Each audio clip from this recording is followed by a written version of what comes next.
Sosok pemilik rumah produksi uang palsu di Bogor, tetangga tak menyangka. Rumah di Perumgeria Melati 1 Blok C3, Kelurahan Bubulak, Kecamatan Bogor Barat, Kota Bogor, digerebek aparat gabungan pada Rabu, 9 April 2025, pagi tadi karena menjadi tempat produksi uang palsu. Pemilik rumah bernama Lumino ikut diamankan saat penggerebekan. Tetangga Lumino, Pak Maduru mengaku kaget atas penggerebekan ini. Tiba-tiba ramai aja polisi ke sini, kata Maduru saat berbincang dengan tribunnews.bogor.com di lokasi. Maduru pun mengungkapkan sosok tetangganya itu.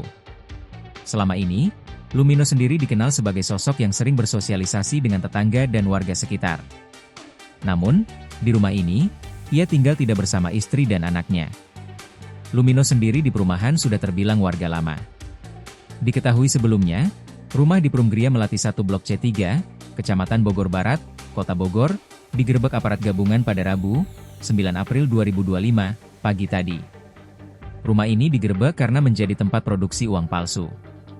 Penggerebekan ini dipimpin langsung oleh Polsek Tanah Abang, Jakarta. Kanit Reskrim Polsek Bogor Barat Ibda Imam Bahtian mengatakan, penggerebekan ini dilakukan sebagai pengembangan kasus. Betul pengembangan kasus di Tanah Abang.